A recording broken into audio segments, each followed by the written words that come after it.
Okay, so let's start. So good afternoon, I am Bhushan from Department of Chemical Engineering, and what I will be talking to you over the course of next 2-3 days is sort of more than the technical aspects. I mean, there will be technical aspects as well, but try to motivate or present to you the method by which we teach this particular course. So this course, which has been a course in our department at the postgraduate level for about maybe 8-9 years now, we call it process data analysis and design of experiments. Essentially, it is multivariate regression and design of experiments. Okay? Since we are in chemical engineering, we typically deal with the data for us is process data coming from chemical processes, but the techniques are actually generic, not specific to any particular discipline. So what I'm going to talk to you about is, at least in today's lecture, try to sort of motivate this particular topic of multivariate regression, and maybe on Friday I'll talk about design of experiments. So today and tomorrow I'll be talking more of this multivariate regression or process data analysis idea. So really this is the first time I'm doing a course like this. Normally, as Sachin was saying in the morning, normally courses are okay. Specific thing I have to teach, I can start talking about equations and derivations and some examples and do the story. Right here, I have to go at a little higher level, talk about more about the methodology. So it's a good. I hope it will be a good experience for both you as well as me. So I gathered from the morning also that there is the audience has a varied background: electrical engineers, mechanical engineers, mathematicians, right, and some chemical engineers also. So at least on this side of the table, you have majority of chemical engineers. Sachin and me are chemical engineers. So of course, this nature of the topics that are being covered is essentially mathematical techniques and applications, which are interdisciplinary, right?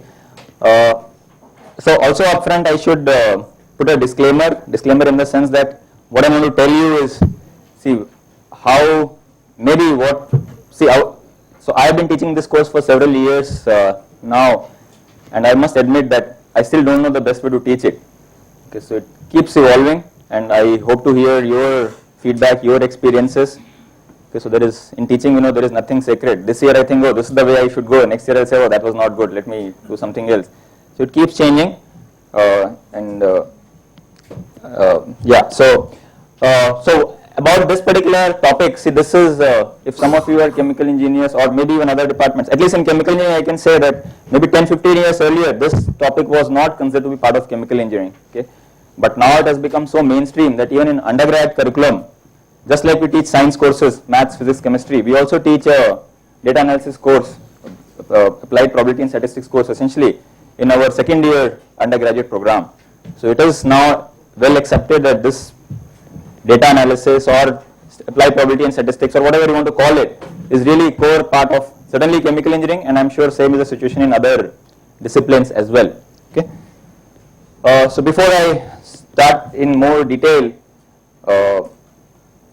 so these are some of the references which we use. So also I should also mention that whenever we have offered this particular course is actually a postgraduate course in our department. It's an elective for postgraduates. But as I said, we also have a basic probability and statistics core course at the undergraduate level. Okay. So whenever we have offered this course at the postgraduate level, typically we offer it once every year. We find students from several other departments also attending our courses. So it is certainly an interdisciplinary course. And if you see the reference books that I have listed over here, so generally before listing the course outline, I like to list the reference books. I think students like that. They don't want to know what is there in the course. They want to know, okay, what should I study to clear the course, right? So first they want to know the references, the rest of the, what is there in the course, what is the motivation, what is the structure, that. They get all PDF. PDF copies, yeah. And now, these days they have the PDF in their mobile. They come to tutorials with mobile phones and solve some problem from the book. They will be going through their mobile phone. Smart screen, and then they'll ask, sir, I don't understand this problem. Boss, can you please zoom it? we don't have such sharp eyes as them. So these are some of the references, and if you see these references, essentially the top 5 or 6 references. These are essentially people in statistics or applied mathematics who have written books for engineers. Okay, somebody like Montgomery, for example, he has several books, and I really like his the way he writes his books. Lots of engineering examples from every discipline. Only if you come to reference number 7, this Ogunaike, he is a process control person, okay, so chemical engineer by training. So this is where we take examples specific to chemical engineering, okay, but that's really not really the main reference book, I would say, for this course. Most of the techniques are from maybe reference 1 and reference 2. Those are the main books. And some of these names, Montgomery, George Box. So is anybody from applied, from statistical background in the audience? So if you talk to your colleagues who work in stats, everybody would have heard probably the name of George Box, very famous statistician. So some of these, most of these books then, as you see, are from non-chemical engineers. In fact, they are probably non-engineers. They are mathematicians or statisticians. But they have written such nice books for engineering audience. It's a pleasure to be reading some of these books. Okay. So let's look at the course outline. So this particular handout, this course outline is available to you as one of the staple sheets. Okay, set of sheets. And also, I think you've been given a pen drive, right? So what I have done is, whatever I'm going to show you here, the outline of the course as we teach, all the material, I've also listed against various topics, what are the corresponding handouts, all that material is there on that pen drive. Even the assignments and all for this particular course, it's there on your pen drive. So if you are interested, you can go back and take a look at it. So essentially the idea is, we want to look at some basic techniques of statistical analysis for process data. See, being in chemical engineering, I necessarily at least motivate using process data when I teach this course, but techniques, as I said, are general.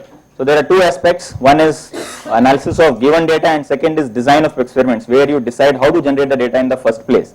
Okay. So specifically, we look at techniques for building empirical models, linear, non-linear. So here we are restricting to steady state models, so time does not come into the picture. It's not dynamic time modeling, so it's not like in control we talk about system identification and time series modeling. Those things are not covered here. Okay. So you build some empirical models, regression models from given data. Then you check whether the model that you have developed is adequate or not, and refine the model if required. Okay. That's the first part of the course. And second part of the course is generation of data in an optimal sense by using some systematic techniques, design of experiments technique. These techniques will allow you to essentially optimize your process, and some of these contents can tend to be dry. So to keep the student motivation high, we try to give examples through illustrate various concepts. And as was being discussed in the morning, there are plenty of softwares which can essentially do these type of things for you. Things like MATLAB, R, Scilab, and SPSS and whatnot. So in a way, it's easy to give colorful plots and pictures of some of the ideas, but of course you have to understand what is happening. Okay. So if you see the contents of this course, so what we start with is typically some basic statistics. So see again this. So see, to really understand data analysis, you need to have some background or some exposure to statistics. So we are happy with the students who take this course, these postgraduate students, if they had some exposure to some basic statistics course, but it's not essential. The material can still be picked up without having a rigorous exposure to basic statistics. So these are some of these concepts from statistics: probability distributions, confidence intervals, hypothesis testing, notion of correlation, independence, estimators, and so on. So if you look at the course handout which is there on your pen drive, the course notes, if you will go to this basic folder, okay, the course is called Multivariate Regression and Design of Experiments. You will essentially find this material in this folder in these handouts. Okay, so I have tried to map the topics to handouts for easy referencing for you. So really the course starts from regression. So the problem in regression is you want to, given some observations, you have multiple quantities which you are measuring in an experiment or from somewhere else, and you want to establish some relationship between them, right? That's the idea of regression. So typically you will first try to motivate this problem, and you will see that later on I will talk about this motivation.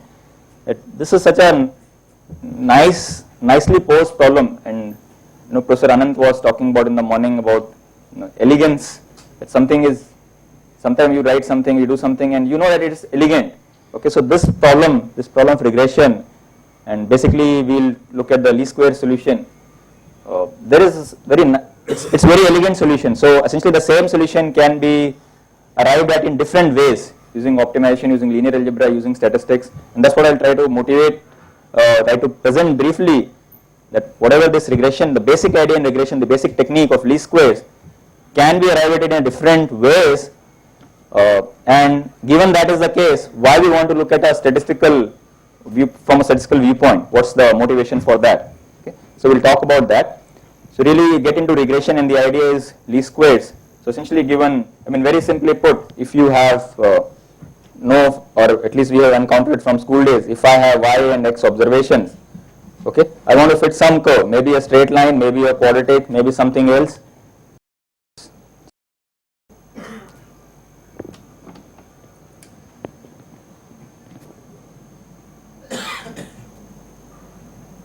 Okay, given some observations y and x, I want to establish some relationship between them, maybe a straight line, maybe a quadratic, maybe something else. So that's the idea in regression. So how do I identify the parameters corresponding to whatever curves you want to fit, and if you fit something, how do you say your fit is good? Is it adequate? Could you do better? Okay, is it telling you something? So that's the idea of regression. So that's what I will, that's the problem in regression. That's what I will be talking about. So essentially the course starts with, so see, as far as these lectures are concerned, I will talk about this motivation. Some slides I have on this motivation. I'll talk about this, essentially these ideas: motivation, optimization, based solution, geometrical interpretation. Essentially this part we will cover as part of this particular series of lectures. And the course which we offer to the students, there we first have the simple case of simple linear regression, where essentially you have one independent variable, one dependent variable, the type of thing which I drew on the on this board. Okay, so the idea is keeping it, so see, really what try to write y as a function of two variables, and then it becomes some surface y as a function of x1, x2. In general, y could be a function of several variables. Okay, so that is the problem of multiple or multivariate regression, with one dependent variable y is a function of single x variable. The algebra becomes little complicated, little messy, but the thing is, because you keep it to single dependent variable, you can show things how they're happening, you can plot things. Okay, so it's good to give a feel to the students. But really the power of you can say the applied maths part, the vector matrix notation, all that gets used in this multiple linear regression, where you have the dependent variable being a function of several independent variables. And actually the simple linear regression, where you have one independent variable, is a special case of this multiple linear regression. So see, this semester we, both Sachin and me, we taught an undergrad course on essentially applied probability and statistics, where we covered some of these aspects. See, this is actually a postgraduate course. Okay, this is an outline of a postgraduate course. So that's why you see actually in this course we don't have much of really the statistics part. It's just probably 1 or 2 weeks of lecture on the basic statistics, probability distributions, density functions, those sorts of things. But in the undergraduate course we cover a lot more of this and less amount of the subsequent material. So I and Sachin, we taught an undergraduate course in the semester we just got over, where we covered a lot of statistics and we talked about regression. So one point of view that we still don't know how, which is the ideal thing, is, so in this particular semester what we did is we did this approach. We first talked about simple linear regression and then went to multiple linear regression. But one idea is, you forget the simple linear regression, directly frame everything in terms of this multiple linear regression, where you have multiple independent variables. I will show you later on, through another presentation what I mean by those. So see, basically what I'm trying to say is, see, there are two viewpoints in teaching, two approaches. So one is you start from simple things and then slowly complicate them. Okay, so have something very simple, okay, for a simple case, applicable of simple case, then you say, okay, now I understand it, let me add some complication. That's one approach. So that's probably this approach. You start from simple linear regression, simple case, one independent variable, you can see, you can plot, you can do this thing. But because you are not writing it as vectors and matrices, the notation and the algebra becomes a little messy. Other approach is you present some technique in all its grand generalization.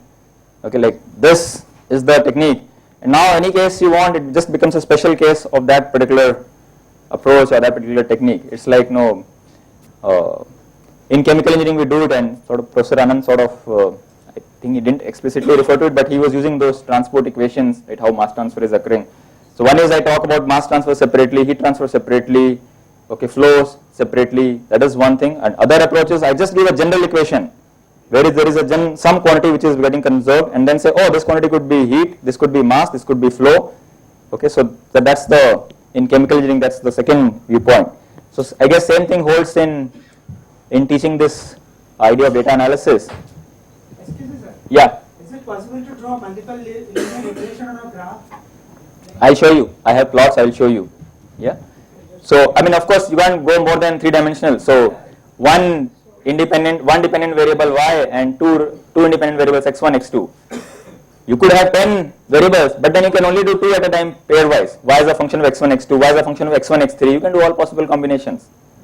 But yeah, I mean, that's the general problem. I mean, beyond 3 you can't visualize, right? So on a related note, I remember a joke we used to have when I was an undergrad. So we would do these maths courses and find some of them to be incredibly hard, right? So, and these maths teachers, I mean, for them it's very natural. So and you would, of course, I mean, how does he understand, man, this thing? So somebody would come and say in Rn, something is in Rn, and they want. So the joke goes is that some student asked a maths teacher that, okay, it's Rn, no, but I can understand 1 or 2 or 2 dimensions, but how do I visualize 3 dimensions?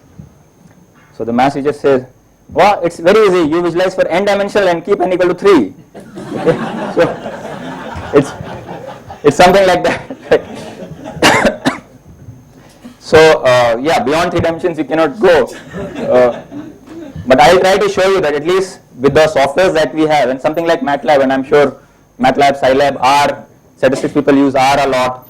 So any of these softwares you use, doesn't matter which one you use, you can actually generate some nice looking plots and so on, which hopefully students will find fascinating. I mean, that is just to create an interest in them. And of course, you have to learn just knowing how to plot something doesn't mean you know the stuff. You have to learn the theory behind it. But at least to generate interest, it's nice to show some colorful pictures and plots. So, so I'm not sure really what is the best way to teach this course, after having taught it for many years. That's what I'm trying to admit. So far I have been following the classical approach like we have done in school. You start from simple, then you complicate slowly. But Sachin is having an influence on my teaching style because I taught this course with him, and he comes from more of a formal, you can say, control or maths background, because he's a chemical engineer, a very good one at that. So he is sort of leaning towards this approach. No, we should sort of present. It's like taking a bath in the morning with cold water. Once you take bath with cold water, you will not feel the cold throughout the day. You will be fresh, right? But only the painful part is putting the first mug of water on your head. So maybe something like this we should teach. 1 week, tell students, boss, you just trust me. Okay, I'm not leading you astray. Okay, so just follow whatever I'm saying, and if you understand that part, then the rest of the things just fall very nicely in the rest of the pieces. It's so easy, because then you can really exploit the power of mathematical notation, all the linear algebra tools and so on. So it becomes really powerful. So anyway, we'll see that. So the jury is still out on that. I don't know which is the correct way, and that's where, as I said, I would be interested in hearing your experiences. What do you what are your experiences when teaching something? So see, one thing is that often when people see this idea of doing regression, trying to fit models is ubiquitous, it's there everywhere. So if you sit in any presentation and students doing experimental work, everybody will have fit some graph and fit some curve. So that is fine because that all softwares can do. What people usually lack, I mean people who have not had a formal background in this, is this part. You fit a curve, okay, you fit a straight line, you could have fit a quartic also. How do I say one is better than the other? How do I say my fit is doing the job? That unfortunately typically the experimentalists that I encounter, people who just use a software like a black box, they essentially lack this part. Okay, so you have fitted a model, all right, but how do you know is it of any good? Is it of any value? So a significant portion of the course is devoted to this model adequacy checking. This part, as I said, is basically essentially you can just getting that parameter, that curve, that straight line. You can think of it as an optimization problem, as a linear algebra problem, okay, or as a problem in statistics. There are many ways in which you can arrive at the same solution. But this part is now linear algebra will or optimization will not lead you here. This is essentially you need to have some statistics background and concepts. But a significant part is devoted to this particular part, that you have fitted a model. How do you know it is adequate? Does it work? Are you trying to put in parameters which are not statistically significant, essentially trying to model the inherent noise in the data? Okay. Maybe your data itself, there are some outliers, some values which do not really represent the underlying phenomena. Okay. Sometimes students go to the lab and they make mistake in recording the data, for example. Okay. Now that is going to affect whatever relationship you are developing. So how do you detect those outliers, for example? Okay. And the next topic is also related to this. So essentially, if your model is not adequate, is there something you can do to correct for those inadequacies? Essentially, can you transform? So if you are fitting, so if you see some of these handouts, see there are assignments where I will have examples for this. I don't think I'll get a lot of time in this course to be talking about those.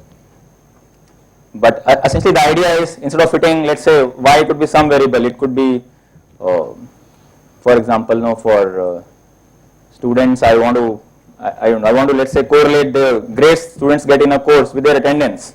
So attendance is an independent variable and grades is the dependent variable. So should I fit a relation between y and x? Y is the grades or the marks and x is the attendance, or should I fit a relation between square root of y and x? Okay. Maybe one is more appropriate than the other, I don't know. So it depends on the situation. So, but that's the idea, that can you try out some transformations of your variables in case the model is not adequate. Okay. So this is a significant part of this course. And then we have some topics in nonlinear regression.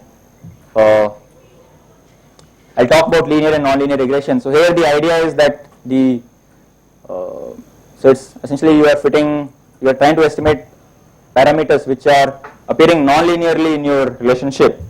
Okay. So we'll look at this idea in subsequent handout.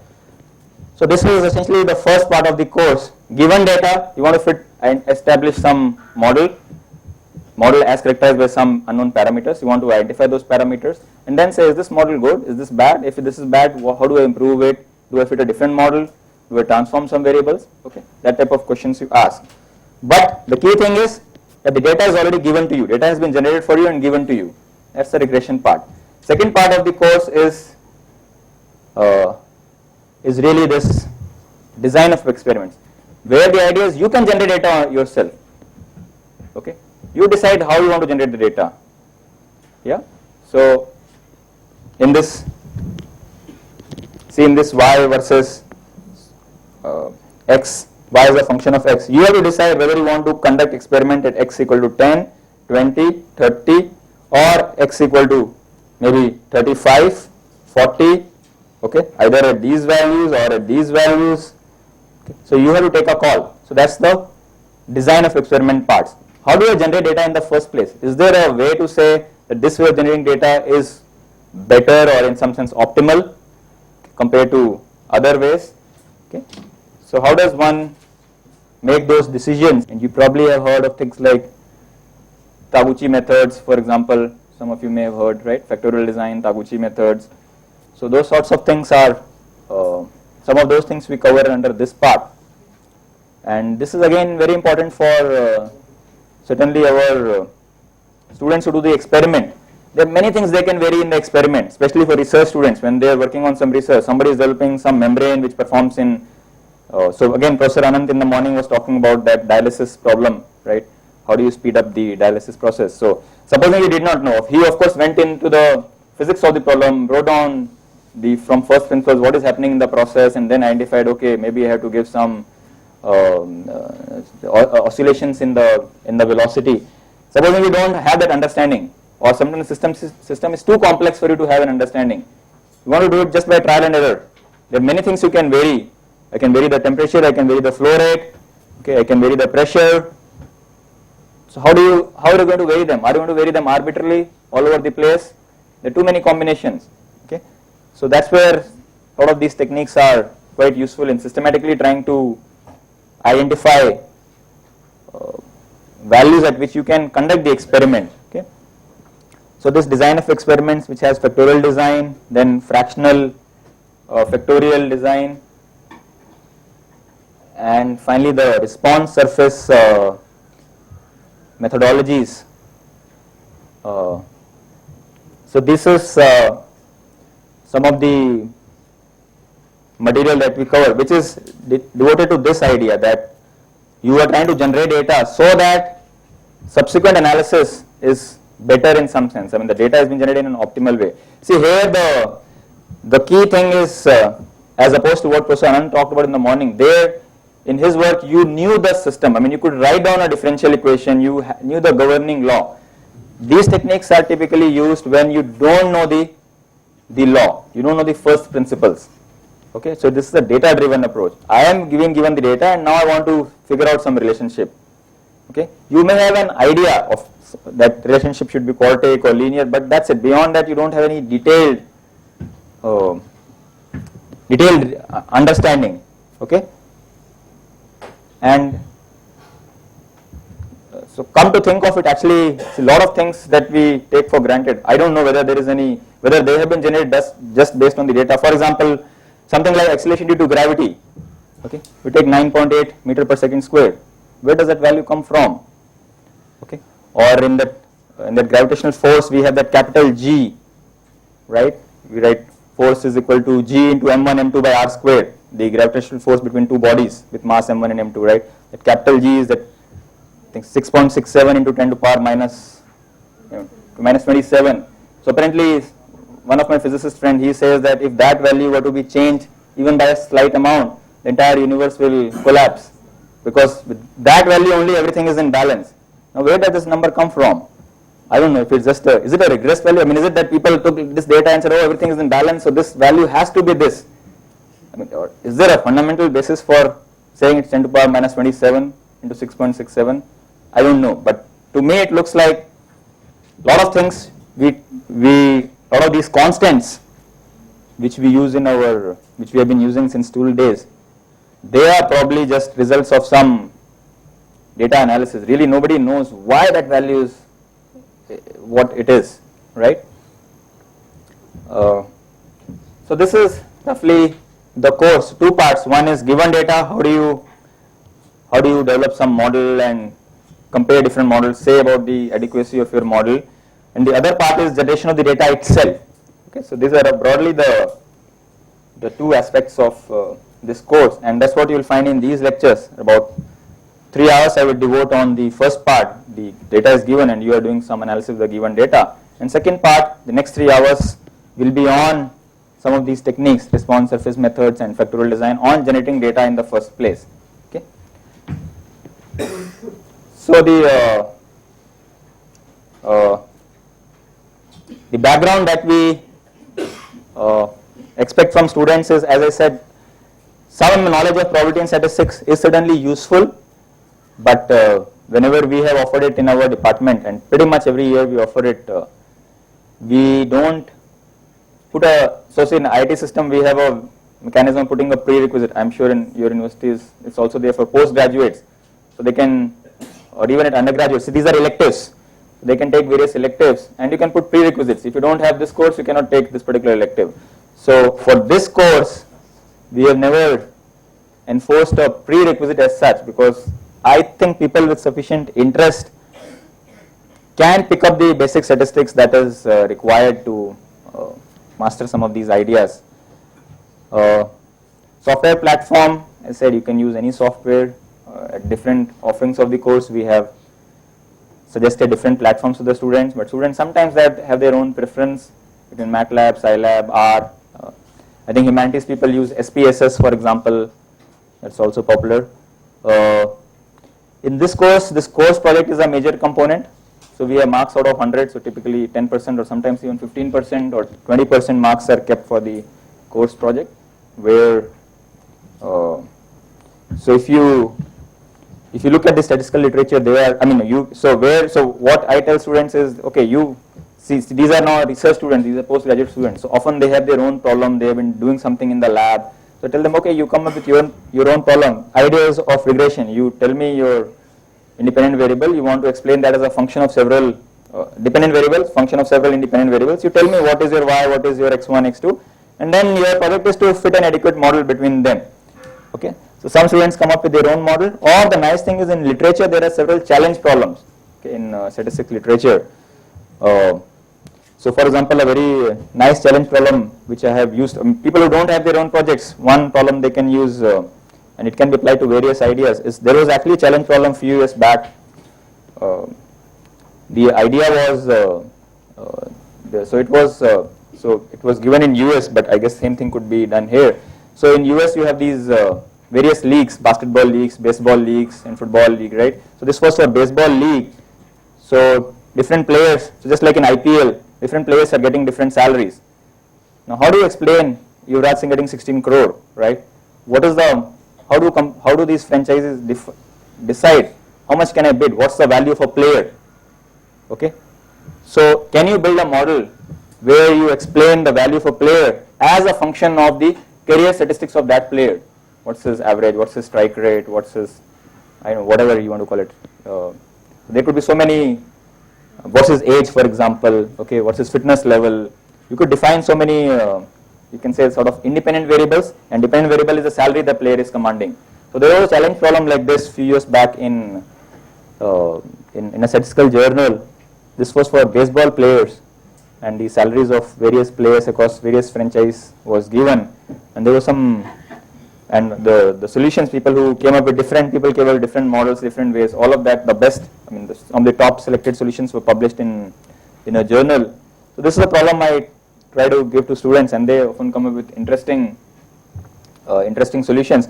And this was for baseball, but nicely now for cricket, for example, we are cricket fans, most of us, fortunately or unfortunately, we tend to waste a lot of time watching cricket. So a lot of data is available, right? These days all statistics can be obtained. So some students, and in fact there is already, if you see literature, if you put IPL on, if you have access to some of these Science Direct or Scopus or any of these search engines, if you put IPL modeling, you will probably find 10 papers already which do this type of work. Try to build models which will say why players are commanding certain salaries, what are the factors which are turning out to be important. Okay, there already a lot of statistical analysis is going on. Is teacher dependent? So in our system, roughly it's teacher dependent. We are broadly given see, for postgraduate courses, of course, there is a lot more flexibility. Undergraduate courses, we are typically given the range for final exams. So for example, rough suggestion is that it should be between 40 to 60%, the final exam weightage. Midsem weightage is typically 20 to 30-35%. Rest of the component is in your hand, whether you want to have quizzes or projects or assignments or tutorials, it's your thing. Postgraduate courses, there is more flexibility. So usually there is, I mean, you can choose even outside the ranges. I can say NSEM would be 15%, 20%, provided I have a justification. I will probably have to justify it to my academic office or dean why I am going with that particular way.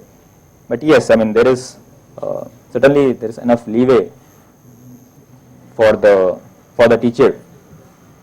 Fine.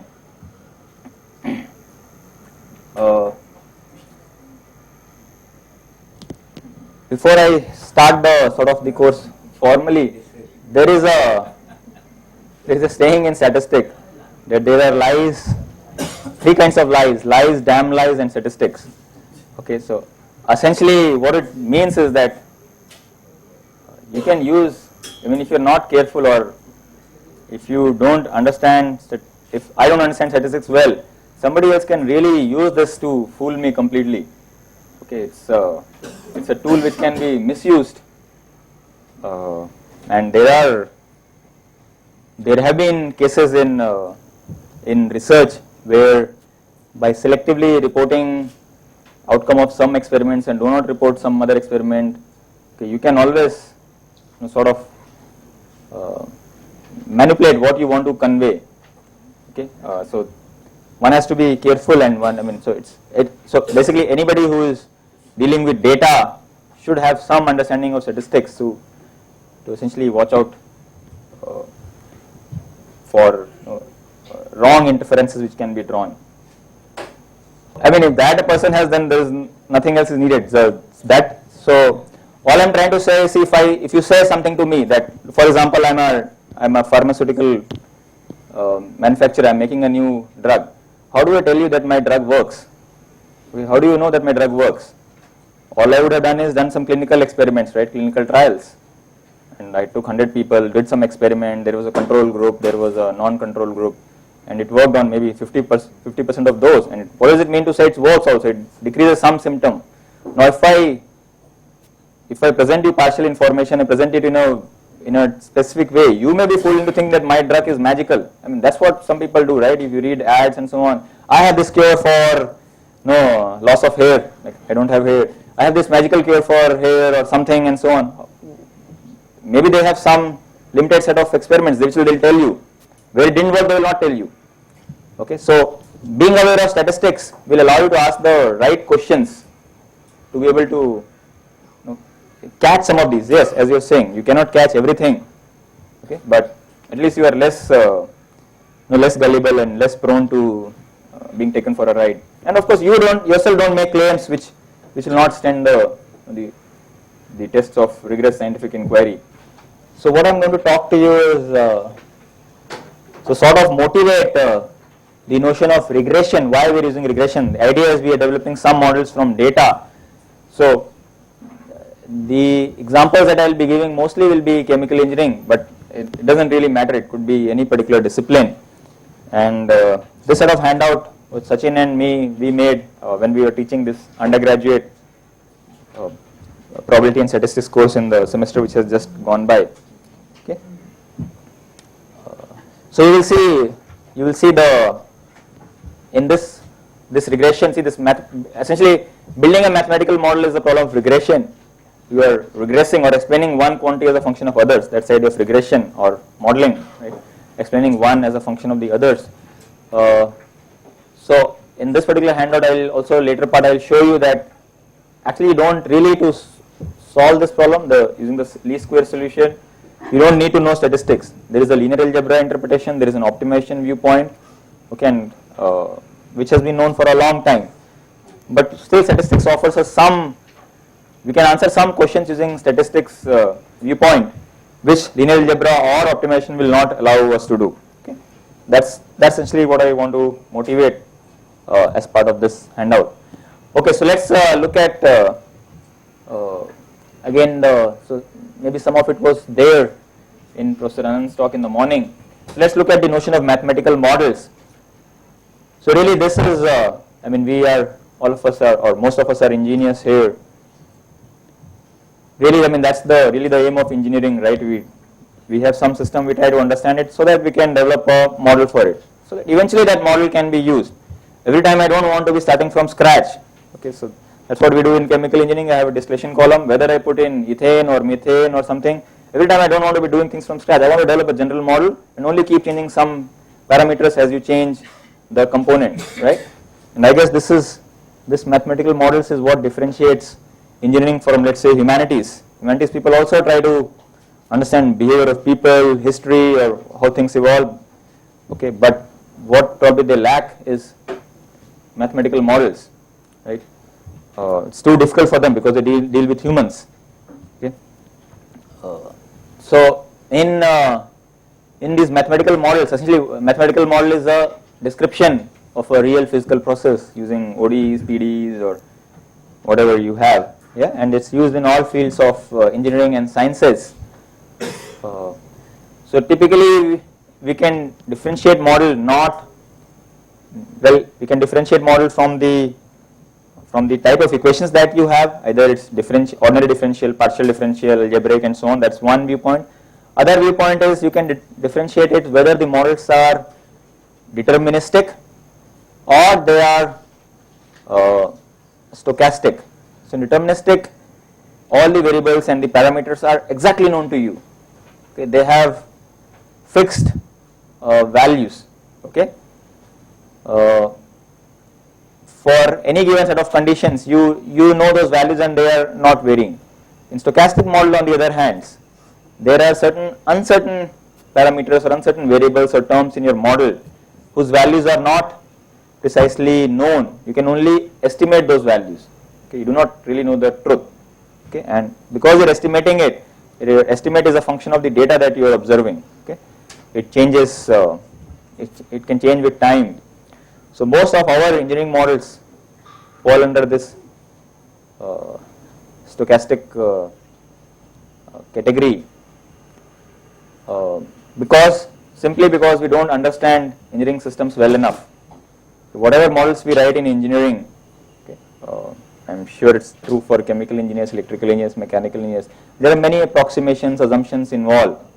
Okay, many phenomena which we don't understand, we just lump them into some parameter. Okay, and that parameters essentially become your random variables, you can say. So if any of you is from a control background, if you look at for example, there is if you look at system identification literature, which is used by control engineers like time series analysis and so on. So there is a very distinct philosophical, you can say, shift. So about 35-40 years from this idea of system identification. So MATLAB, for example, has a system identification toolbox. Okay, some of you may have used it. So developed by Lennart Leung, an electrical engineer who is a control person. So essentially in process control, you want to get these models so that you can, because I want to control something, I can change something to control this. So I want to get a model between them. So really this was the goal of control engineers for 35 years back. They wanted the perfect model. I have a system, I'm going to put in effort, write down equations, do experiments, whatever it takes, I will develop the perfect model, okay, which is 100% accurate. Okay, so that was the idea of people in 70s, 60s. They were all in search of techniques, methods which will give you the perfect model. Okay, that's that was the holy grail. But slowly people realized, look, that's not possible. Okay, there is no such thing as a perfect model. What you have is a model which meets your needs. There will be always certain variables or parameters which will never be known to you. Okay, so all you have to take a call is this model adequate for my need or not. Okay, so the moment this shift happened, when conceptually and philosophically, then you can say this area of model development, identifying model really took off, because then people had a goal which could be achieved. Okay, so to summarize, so mathematical models could be deterministic or could be stochastic. The elements of a model are you have an output. We also call it as a response variable or a dependent variable. It's a function of several. These are called as independent variables or also regressor variables. You can call them input variables. Okay, this could be up to n in number, x1, x2 till xn, and there is a transformation which relates these input or independent variables to the output variable. Now this transformation could be an algebraic equation, it could be a differential equation, ordinary, partial differential, whatever. Okay, so this is the general nature of a mathematical model, and this transformation may also involve some parameters, theta 1, theta 2, and so on, okay, which may or may not be known to you. Fine. This is the structure of any model as used in engineering domains. Okay. So as a control person, I would like to say, oh, I want this y to take a value of 10. This is my temperature. So how do I vary this x? What should I do to this x1? Should I increase it? Should I decrease it? If I should increase it, how should I increase? That's a control problem. Somebody may have a design problem. I want to set up a factory which can produce so much amount of this. So what should be the value for this, and so on. You can, once you have this model, you can ask all those questions. Okay. So this is what the slide says. So essentially, once you have a model, these models are used for behavior prediction. I have a model, and now I can say, oh, what will happen if I increase my x1? Okay. So what will happen to, okay, maybe if there is more rain in Mumbai, what happens to the level of our lakes, to our traffic on our roads? I mean, you can have a model in any context. Okay. Maybe BMC is interested in such type of models. Can you predict if the rainfall in Mumbai goes high, how does the traffic variation on the roads of Mumbai vary? Okay. So basically, you want to predict the behavior. How will things change when you change the independent variable? You also want to use it for design. Okay. In engineering, use it for design, and this is essentially this area of equipment design, of flow sheeting. I want to make some product from some raw material. So if you have a model, you can use that to essentially design this problem. So it's like turning around the problem. Given this, I can tell you this. The design problem is, I want a certain value for this. What should be the values for this? You are turning around the problem. Okay, the inverse problem. That's a design problem. And of course, in real time, as you are operating something, if things don't behave as they should be, you basically try to, from your model, try to figure out what is happening in the process, what is going wrong, what variable is changing, what is causing that. Okay. So you can do this process monitoring and control. Okay. So in several, in chemical engineering, in several domains, like this batch processing, this drug manufacturing, it is at least in some countries, it is mandated that you need to have some sort of model before you will be given clearance for producing something, because you are required to do all this type of, you can say, if-then analysis. If this goes high, what will happen to my responses? If this goes low, what will happen? So you need to, if you don't do this analysis, you will not get a clearance to produce certain product. Okay, so in some sense, you need to have some model of the system. You cannot start producing without having a model. Okay. In chemical engineering specifically, the models could be based on the transport phenomena, which is what was talked about in the morning talk by Professor Anand, talking about the conservation of mass, momentum, energy. You could have population balance models, essentially characterizing the time spent by, you can say, packets of particles as they move through a process unit. What we are mostly interested in this particular set of talks is empirical modeling. The idea is you are just fitting some relationships. There may or may not be a fundamental basis behind those relationships. Okay, and these are used everywhere in all domains. So, for example, in transfer function models, in control, if you talk about Laplace transforms and so on, so you get those transfer functions. Again, in actual processes, in industrial processes, all those are empirically obtained by fitting those transfer functions to some available data. So where does really, what's the basis of this empirical modeling really? So see, the idea here is that we don't know we may not know the exact expression relating the dependent and the independent variable, but what we are utilizing is really this Weierstrass theorem. Okay, so what this says is Weierstrass theorem that if you have any continuous function, it can be approximated by a polynomial function with to an arbitrary degree of accuracy by choosing the degree of this polynomial sufficiently high. Okay, so really you can say that this result, very powerful result, is really the basis of all this regression exercise. How do I know that whatever variables I have, y and x, I will be able to fit a straight line, if not a straight line, a quartic, if not a quartic, a cubic function. How do I know that I will be eventually able to explain the relationship by using an appropriate order, let's say polynomial, and that is, we know that will be possible because of this. Okay, I don't know the actual relationship, it could be anything, but as long as it satisfies some properties, all I have to do is keep fitting polynomial functions of appropriate degree. Vary the degree of the polynomial, but I know that eventually I will succeed. Okay. So this gives us confidence that, look, if I have enough data and I am careful in my analysis, the unknown relationship, I will be able to approximate that unknown relationship to a reasonable accuracy. Yeah. So that's a powerful result, and I guess that's what gives a basis to this area of data analysis, that you just collect data and then you fit some appropriate relationship, and if you choose the functions which you are fitting properly, you have hope because of this Weierstrass theorem of modeling the true relationship arbitrarily or reasonably well. Okay. So as an example of empirical modeling, the resistance is a function of temperature. It can be a linear function of temperature, A plus Bt, and for certain ranges of temperature between T1 and T2. It could be a quartic function, alpha plus beta T plus gamma T square, for some other range of temperature. Okay. So this is an example for resistance. In chemical engineering, we use this notion of heat capacity specific of Cp. It also varies as a function of amount of heat required to raise, let's say, temperature of 1 kilogram of material by 1 degree.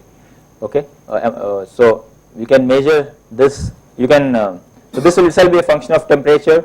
Again, you can say it's a linear function, straight line function, A plus Bt, or a quartic function of temperature. So how do you know this holds? This is sort of, you can say it's an empirical model. I'll essentially get these coefficients A and B or alpha, beta, gamma by fitting data. I'll essentially measure this experimentally at various values of T, and essentially I'll regress. I'll fit these values of alpha, beta, gamma, or AB. These are empirical relationship. Okay. Similarly, boiling point of hydrocarbons as a function of number of the carbon atoms. These are examples for empirical modeling, and we have a host of other examples. Okay, so really these so again, this dimensionless group, what Professor Anand was talking about in the morning, that you should have dimensionless groups which fit in your model. So these dimensionless groups are intuitive, and they are widely used to predict variables like pressure drops and heat transfer and so on. These are in different ranges. It could be in whatever ranges. What I am trying to say is that, see, in chemical engineering there is a whole lot of relationships which are essentially empirical. There is no, if you ask what is the fundamental basis of that, it will be difficult to say. Okay. It is just people observed that with sufficient number of expressions, and then they fitted some function to it, and that function has sort of become the standard de facto. Everybody who has similar range will use that function. In some other range, for some other geometry or something where this dimensionless numbers change, you will probably use some other correlation. So this is now widely used. The whole engineering has been developed on this. So that's where I guess this is the point where you can say you make a transition from science to engineering. You can use physics, chemistry to write down your equations, but equations will have so many unknowns. You will not be able to do anything. Right? That's where you bring in some of this. I don't know how heat transfer varies. If I keep two fluids in contact, I don't know how will you be able to predict how much heat is going to flow from here to here. How do I model that? Essentially atoms and molecules moving in random ways. So I have to make some approximation, some fits, some empirical modeling. That's what people observe. That, oh, maybe I can look at some dimensionless number, Nusselt's number, Prandtl number, Reynolds number. If I look at these numbers, then as long as I know these numbers, I'll be able to tell you how much heat transfer is. This is an empirical model, and this is what, once people started developing this, that's when things could be scaled. You could go from lab scale to actual commercial production, because you could actually then model what is going to happen. Okay. Sure. Okay. Other examples in chemical engineering. So chemical engineering, there are plenty of examples, and as I'm sure there are examples in other domains also. Because there are so many things which are not known to us from first principles, so we have to resort to empirical modeling. So the rate equations in chemical engineering, we obtain the parameters of that equation through data that we collect, vapor liquid equilibrium models. Okay, I'll talk about this linear in parameter model maybe in a short while later on. So coming back to, so those are examples. Really, if you look at the abstraction, so what we want to do in this particular course is, this is the problem we have. We have a variable called y, okay, and I'll show you some examples later on where you'll see some of this. You have this variable y, which is a function of some variables x1, x2 till xn, okay, and the type of relationship that we are considering is of this y is equal to, can be approximated as some parameter θ1 into some function of x, this, plus some parameter θ2 into some function of x. Again, x, when I say capital X, I mean all the individual x's could appear in each of these functions, okay. So what this is really telling you that, okay, this could be whatever function, this f1x, f2x, fn, fmx, but all these θ1, θ2, θm, these are really the unknown parameters for us, okay, and what you see over here is they are actually appearing only just as these multiples. They are not appearing non-linearly. Essentially, they are appearing linearly, okay. So this is the type of problem that we are going to consider, that you will give me x data and the corresponding y measurements, and problem for me will be to estimate this θ1, θ2 till θm, okay. In the generality, this is the problem. This is the problem of linear regression. We say that these θ1, θ2 till θm are appearing linearly, okay, as opposed to, let's say, if you look at this model, y is a function of x, and if you say my alpha is the parameter which is unknown, this alpha is not appearing linearly, okay. I can't write it as alpha into some function which is independent of alpha, okay. So alpha is appearing in numerator and denominator. However, if I do some transformation, if I look at 1 over y, if you look at 1 over y, I will have 1 over y is 1 over alpha, this theta is 1 over alpha into 1 by x plus 1 minus 1 by alpha. Now it has, I can combine the theta terms over here. If I think of this as my new variable, some y prime, okay, then I can write that as this y prime is theta times some function of x. It will become linear. So I guess the take home message is that what we will look at now is models which are of this form, okay, where these θ1, θ2, θm are appearing linearly, okay. So what do I mean by linear? I mean, what is the test you can use? Essentially what I am saying is, if you differentiate this y with respect to θ1, with respect to any parameter, partial derivative of y with respect to θ1, what will you get? You will get z1. So partial derivative of this y with respect to any theta should not be a function of any of the parameters theta itself, okay. When you differentiate with respect to θ1, I should not get any theta on the right hand side. If this happens for all the theta i's, θ1, θ2, θ3, every time I differentiate with respect to any of this theta, what I get here is something independent of thetas, then I say it's linear in the parameter model. Fine? So essentially,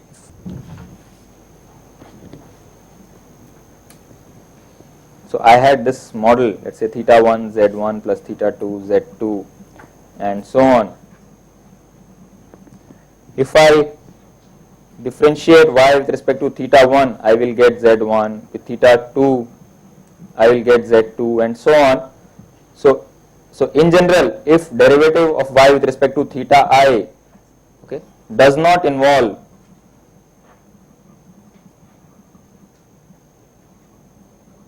any theta j, okay, and j goes from 1 to n, and for all I going from 1 to n, then I will say the model is linear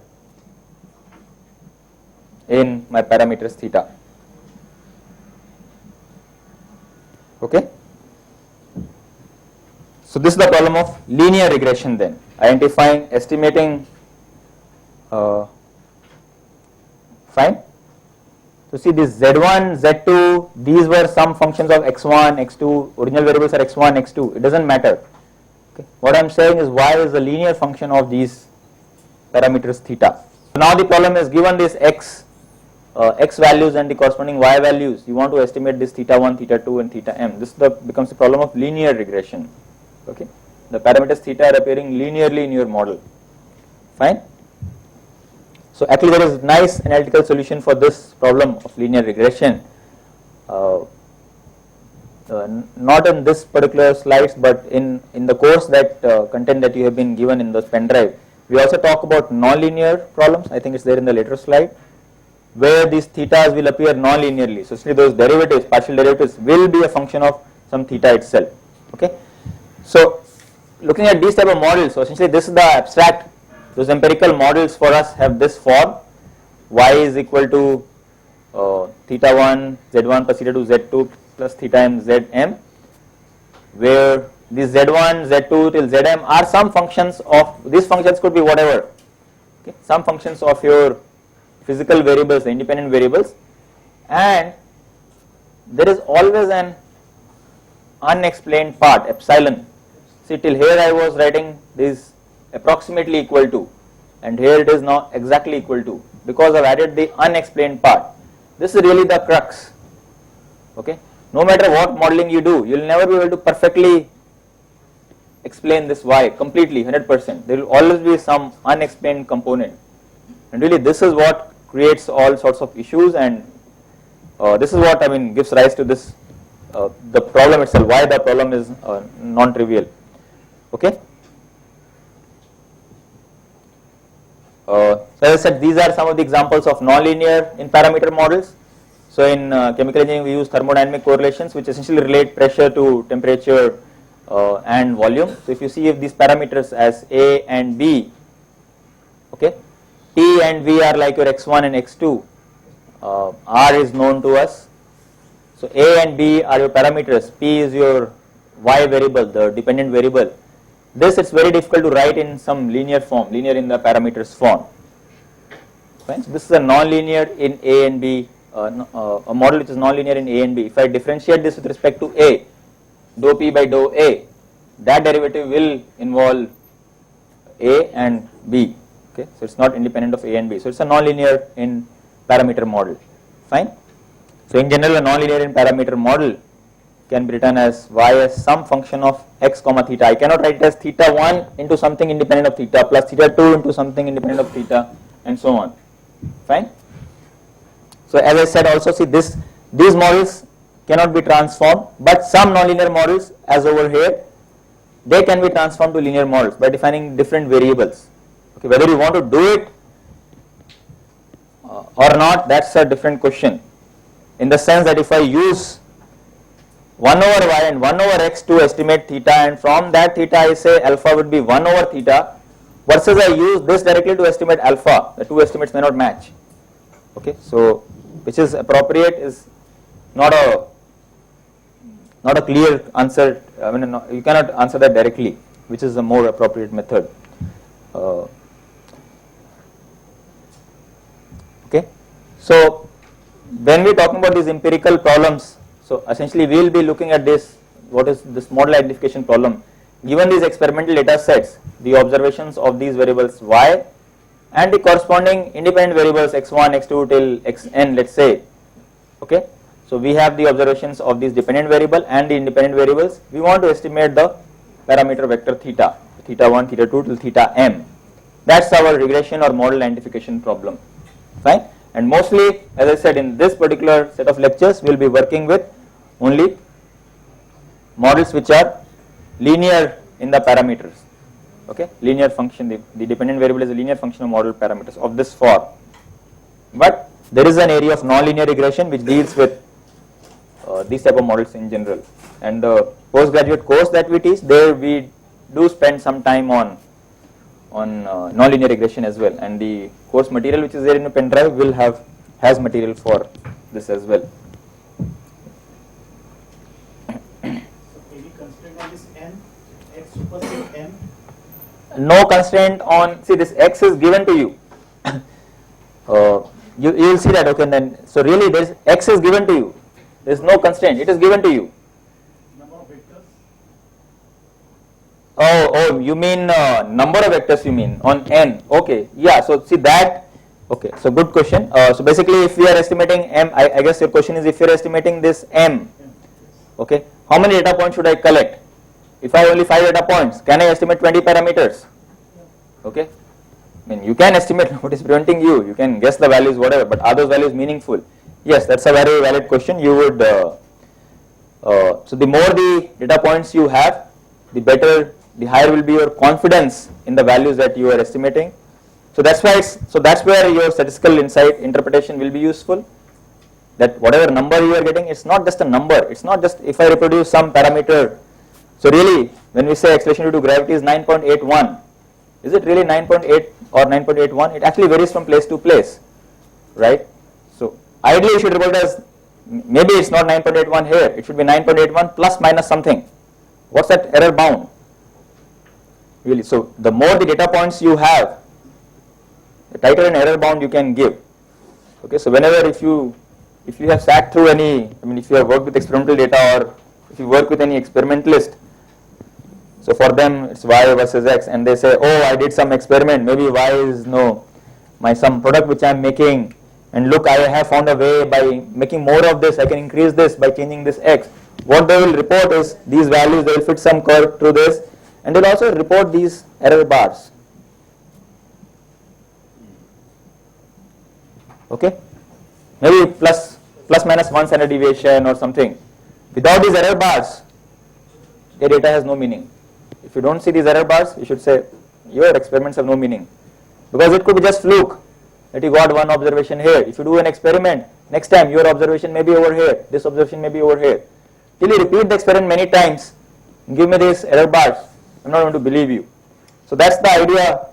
The better off you are in that sense. You can have whatever you are estimating, whatever values you are estimating, you have more and more confidence in those values. So the error bars shrink. Okay. Otherwise, even if you don't give me anything, I can guess some value for this. What's my error bar? Essentially, it could be any value from minus infinity to plus infinity, right? So I can say this parameter with 100% confidence. I can say this parameter is between minus infinity to plus infinity. So, but error bar is huge. Okay. So I would not say a formal constraint that n should be twice of this m or something, but generally the more you have, the better off you are. So it will really depend on, see, also your use for these thetas, how you're going to use the resulting model. Also depends upon kind of problem that you're solving, exactly. So do you really want to estimate this theta very accurately? Okay, so if you want to estimate it very accurately, then yes, you want to make n keep making higher and higher till you get the desired level of accuracy, right? Okay, so this is the model identification problem that we would have. Given experimental data sets, we want to estimate this parameter vector theta, and once you have this model, the next problem is prediction problem, that now you have the parameter vector theta and the corresponding x, you predict what the response would be. And see, this problem is not as trivial as it sounds. And why is that? See, again, because there is uncertainty, see, what you have is, you don't have really the, what shall I say, perfect value of theta. You have an estimate of theta with an error bound. How does that error bound translate into your prediction? Okay, if you have a bad value of theta, your prediction is of no meaning. So when you predict something, I want to predict to the, if some company comes to me for consultancy and say, hey, how much of product I can produce. If I say, oh, you can produce, you use this, you can produce 1000 kilograms per hour. I have to say 1000 plus minus something. Okay, again I have to give them an uncertainty band. Otherwise they get only 600 and they come and tomorrow catch me. Oh, you said 1000, I'm getting 600. Okay, because the model that I have used had some unknown parameters for which I didn't have a perfect estimate. I only had an approximate value which was accurate only up to a certain degree. Okay, so let's look at this problem, and so what you will see in the next few slides is, see, we really not talk about the statistical part now, but more of optimization and linear algebra approach for this problem of parameter estimation. Given x and y, you want to estimate some parameter theta. And as I said, this problem is so, it has such an elegant solution. You can derive the solution using optimization, using linear algebra, and using probability and statistics. And all of them will give you the same solution. So you know that the solution is really elegant. You can arrive at it from different ways. Okay, so let's look at a simple problem. With just two parameters, a straight line fit. You want to fit a straight line between y and x, with a and b being your unknown parameters, and this epsilon is of course an error term which tells you that okay, you are allowed to, so essentially what you are given is n values for x and the corresponding n values for y. Okay, I probably have some data later on, something like this. So this is a data set where I want to explain the density of a water and ethanol mixture, okay, as a function of my weight percentage of ethanol. Okay, so this ethanol is what is there in the alcohol that people consume. Okay, so I want to predict this density as a function of ethanol. So this is my x and this is my y. Okay, I want to fit a straight line relationship between them, and I am also accepting the fact that look, maybe no matter what a and b you choose, maybe that y will not be exactly equal to a plus bx, but rather there will be an error term in your relationship. So I am allowing you to have an error term, epsilon. I don't know what it is because I don't know what a and b is. All I know is for some values of x, I have the corresponding values of y. From that I want to estimate a and b. Okay, that's the problem. If you just think of it from now simple number of equations, number of unknowns analysis. Okay, so it's what are the equations I have? Y1 is equal to a plus bx1 plus some error. So this error is a function of x. I mean it keeps changing with x and y. Epsilon 1. Then second observation, y2 is a plus bx2 plus epsilon 2. A and b don't change, but this error changes. So really if I write down these equations, yeah. The epsilon must be predicted one, no? Epsilon is not the predicted one. You don't know that. I don't know epsilon. You don't know. I don't know. What I know is, what I am measuring is this Y and x. y and x. You want to minimize that. Yes. Yeah. Minimize. Whether you want to minimize, maximize, that's I mean a second objective. That will come later on. But I'm just saying from simply a degree of freedom analysis, number of equations, number of unknowns. This is what I have. I have really n equations because I have n observations. I can write down n equations. Okay. In vector matrix notation, I am writing this vector as equal to this matrix. So now this is the known matrix. So column of 1s corresponding to this parameter a, and column of x1, x2 till xn corresponding to parameter b. So y1 is 1 times a plus x1 times b plus epsilon 1. Right. So all the equations are written in a vector matrix form compactly. So if you think of this just from, I mean you can say a high school maths where you know how to solve a system of unknown equations, n variables, n equations. Okay, what we have over here is n equations. How many unknowns? N plus 2, right? A and b and all these epsilons. So what I am trying to essentially do is, forget all statistics, solve probability, it doesn't matter. Basically I am trying to identify n plus 2 unknowns from n equations. Okay, my number of equations are less than the number of unknowns, so I have infinite solutions. Okay, I don't expect to get a unique solution till I do something more now. Okay, I don't have a unique solution. Okay, so that's where we can bring in optimization. As somebody pointed out, we actually try to minimize errors. Maybe that's what we will do. So we bring in some other criteria. We say, look, this is directly not giving you a solution. Okay, so you want to minimize something, maybe related to error, maybe something else. That's your choice. But okay, there will be a sort of, you can say, logical objective function, but it could be anything. So once you put an optimization criteria, okay, then you can put some necessary conditions for optimality. If it has to be optimal, certain conditions have to hold. Okay. For example, we know a function to be optimal, f of x has to be optimal, then f dash x has to be 0. Okay, there is some condition which has to hold. Those conditions will essentially give us the missing conditions, missing equations. Okay, so what we are doing is we are defining an objective function. Essentially we had, so what did we have? We had n plus 2 parameters and n equations. Just to simplify the algebra, what I will do is I will use these n equations to eliminate n of these unknowns. So essentially all the errors I can write in terms of y, x and a and b. Epsilon 1 is y1 minus a minus bx1. Epsilon 2 is y2 minus a minus bx2. So I will eliminate all these epsilons by writing them in terms of y, x and a and b, and y and x are given to me, a and b are the unknowns, right? And then I put an objective function which says that, okay, so once I have done that elimination, essentially I have exploited those n equations, I have used them, I am left with two unknowns a and b, and I am going to put some objective function j. What it is, I mean it's given over here, but whatever it is, I will say this j has to be optimal with respect to a and b, which means that the partial derivative of j with respect to a and with respect to b has to 0. This gives me two conditions. I can estimate my two unknowns a and b, right?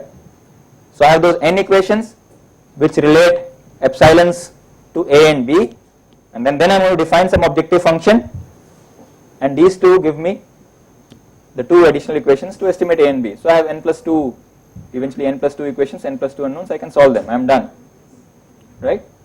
So this is, you can say, just an optimization viewpoint. So what's a good objective function to choose?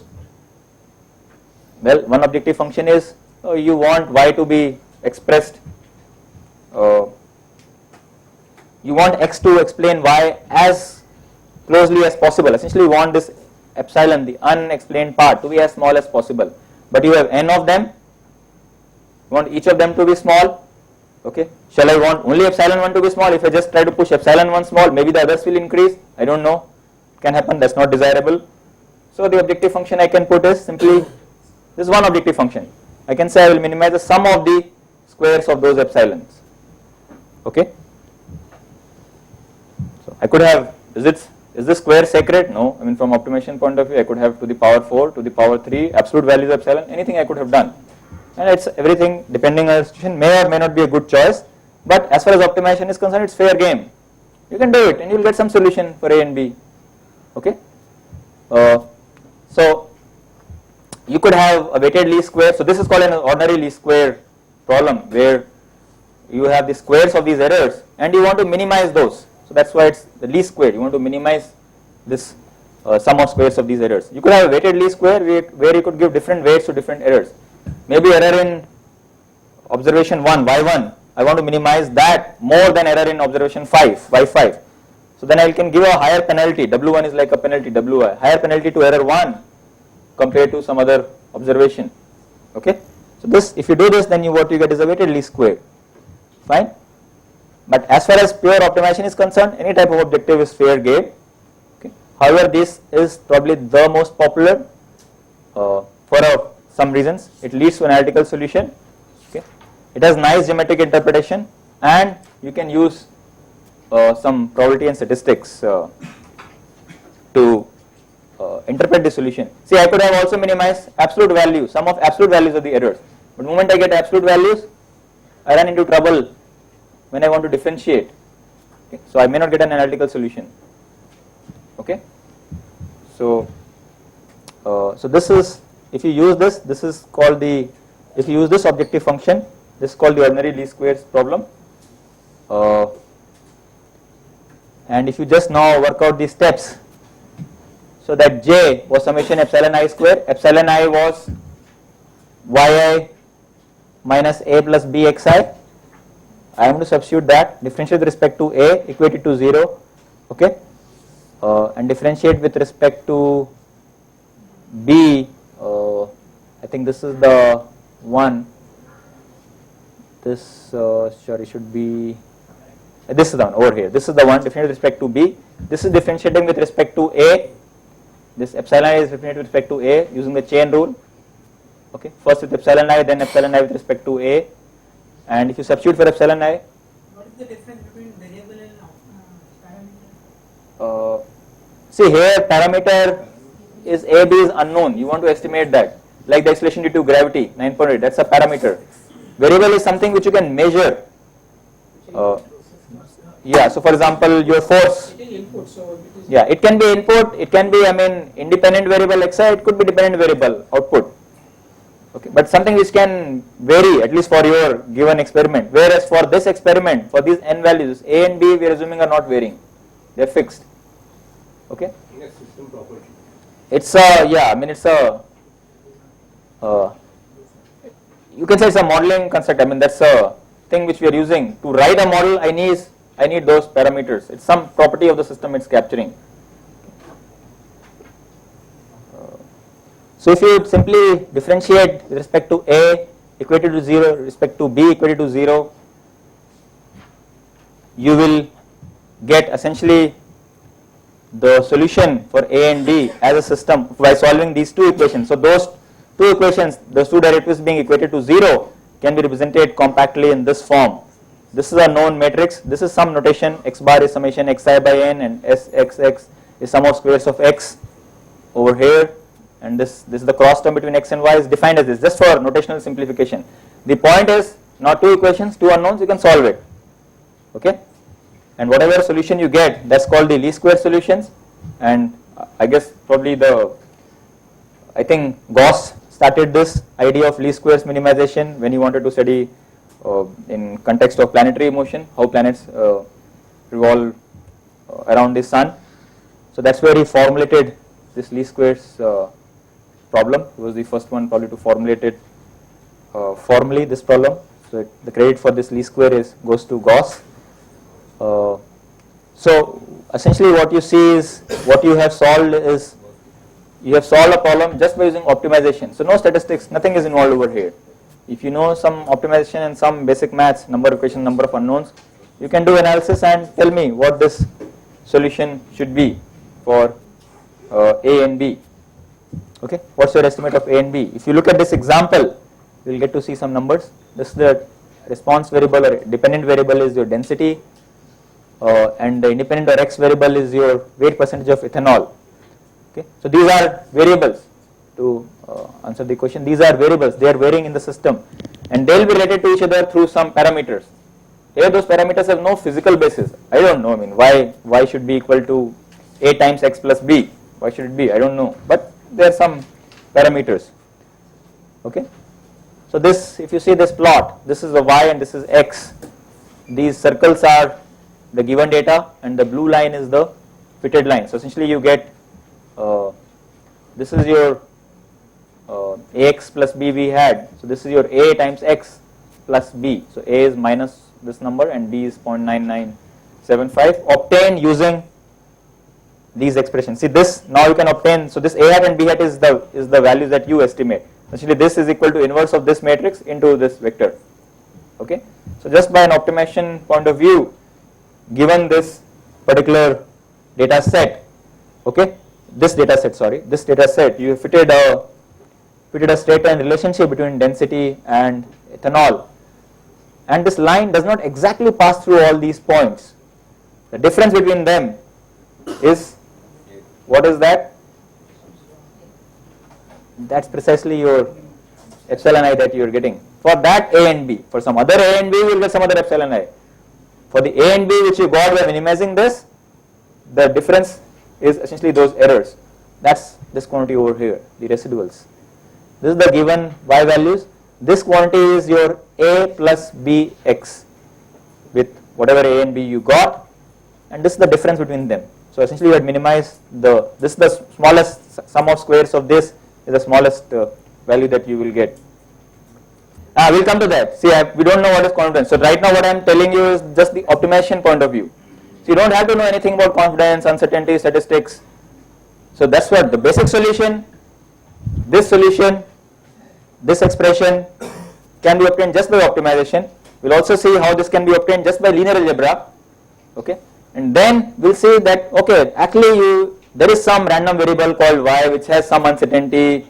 You are trying to maximize maybe some likelihood function, and then you get this, and once you give that interpretation, then you can say, oh, if the random variable changes, my parameter estimates will change. So what's the confidence interval? Okay, so that's where the statistics is useful, and that's what actually the take-home message for this set of slides is. That look, you can actually get this solution just by optimization, just by doing some basic analysis, maybe linear algebra. But if you really want to work with data, if you want to do data analysis, that is not adequate, because this is really the starting point. Once you get this A and B, your work really starts from that point onwards. Getting A and B is no big deal. Okay, but interpreting those numbers, as you said, confidence interval. Okay, if I give you another set of n observations, will these A and B change? Okay, being able to answer these questions, being able to say, look, given these residuals, am I happy with the model? Do I want to try some other model? Okay. Is this good for you, or you would want to try a fit a quadratic over here? How do you answer that question? So that's where our understanding of statistics will be useful. Okay, in interpreting the numbers and assessing, really quantifying the goodness of our model. Okay. So this is the solution. So again, that A hat, B hat. So I had some matrix into this equal to something. So now this matrix has been inverted. So this is what is called as the least square solutions, because you minimize some sum of squares. So A hat, B hat equal to this quantity over here, and this is just notation. I mean, just to simplify the expressions. Okay. This is the estimate of those errors, epsilon 1 till epsilon n, whatever was the given y minus 1 times A hat plus x1 times B hat. See, this A hat and B hat notation is used to just to indicate that whatever values you are using, they are obtained by this. You could have used some other values of A and B, in which case you will get some other estimates of these errors. Okay. This A hat and B hat indicate one particular solution which is obtained by minimizing sum of squares of those errors. Okay. See, now that's while talking about the course outline, I had talked about simple linear regression and multiple linear regression. Actually, this notation, see, this notation is little clumsy. I mean, it's this, we have to introduce this sxx and sxy, all this additional notation. It becomes little unwieldy and tedious. So why it is epsilon hat or epsilon cap? It is actually error. I mean, this is an error provided this is what you use for A and B. If I use some other values of A and B, I will get some other values of error. That is actual error. You don't know the actual error because you don't know the true A and B. For these estimates. For these estimates, it's your error, right? So when you say actual, what I would mean is really the true value of A and B. If you could really know true value, that's where the first principles. If you had some first principles rule, law, which will tell you this A has to be 0.5, B has to be 10. They are predicted. Okay. Yeah, these are really the predicted errors. These are estimates of errors as far as you are concerned. Okay, you are estimating A and B, and then correspondingly you are estimating this error. Okay, see, the idea is, the whole idea, and that's the statistical viewpoint which you will see, is that even if you knew the true values of A and B, okay, you will probably not be able to explain this exactly, because this error may still be there. The value y depends on the true value of A plus B times true value of B times x plus something else. That's the nature of the problem itself. Y is not depending on x alone, it also depends on some other quantities which you don't know. So that's what, see, I talked about a deterministic model and stochastic model. This is really a stochastic model. No matter what you do, very, very rare cases you will be able to write this as that, look, I have a perfect model for explaining this y. Perfect model meaning I will drive this where this error is 0. Because the processes are so complex, you will never have this. I mean, in some trivial cases maybe, yes, but There will always be error in measurement. and nothing else, there is error in measurement. Exactly, very good point. Even if your relationship is perfect, what is the value of y? How are you getting that? You are getting by some putting some sensor. Sensor itself is introducing some errors. There you go, you have epsilon, right? So this is unavoidable, but what you have is for your A and B, whatever you are estimating A and B using that least squares idea, that A and B, you have some estimate of this error. So we don't know the truth. Really, we don't know the truth. Okay, so what we are doing is only estimating the truth. Okay, these are our estimates of A and B, and this is the corresponding estimate of that error obtained with this A and B, whatever we got. Fine. So if you use vector matrix notation, actually the same derivation becomes much easier. I mean, at least notationally it becomes very compact and very powerful. So there we differentiated J separately with respect to A and with respect to B, and then two equations, two unknowns. If I use some vector matrix calculus, think of, see, essentially what we are minimizing is the sum of these epsilon I squared. If I think of what we are minimizing, if I think of a vector epsilon, which is epsilon 1, epsilon 2 till epsilon n, then this epsilon I square is nothing but epsilon transpose epsilon. Fine. So instead of writing it like these scalar quantities squared and added, I can directly write it as this is nothing but a transpose of a vector with itself. And then this quantity I am going to differentiate with respect to my parameter vector theta, which is essentially two vectors a and b. Okay, so this is a scalar. I am going to differentiate with respect to this this vector matrix algebra for differentiation. Okay, defining this theta as a vector of parameters a and b, you actually get your solution theta hat as this expression A transpose A inverse A transpose Y, where what is A. So this particular handout you have, you can actually look at these expressions later on and ask me tomorrow if you have any doubts. So this theta hat is your essentially A hat and B hat listed as a vector. This A is your this matrix of ones and then column x of x1 till xn, and Y is your given values of the dependent variable y1 to yn. Okay. So this is your least square solution of that parameter vector AB given as A transpose A inverse A transpose Y. So this is really a fundamental result. Okay, this expression. Okay, and I think it is so basic that everybody should know. Just memorize it. Okay, it's really used very widely. And what we saw was really an optimization based derivation of this particular expression. Okay, A transpose A inverse A transpose Y.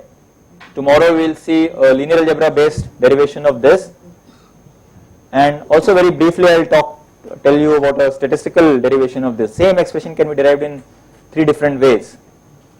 Okay, so as far as just estimating parameters is concerned, optimization is fine, linear algebra is fine, but really the motivation for learning regression and statistics and data analysis is that you want to be able to say what happens next. Now that I have this, how do I obtain my confidence interval? Can I use it for prediction? Will my predictions be good? Do I need to change my model, or am I happy with this straight line? Okay. To answer those sorts of questions, you need to have you need to look at it from a statistical point of view, this problem. Okay, so I think we'll stop here. Yeah. So tomorrow morning again I have the first class. So I will see you tomorrow morning at 9:30 then. Thank you.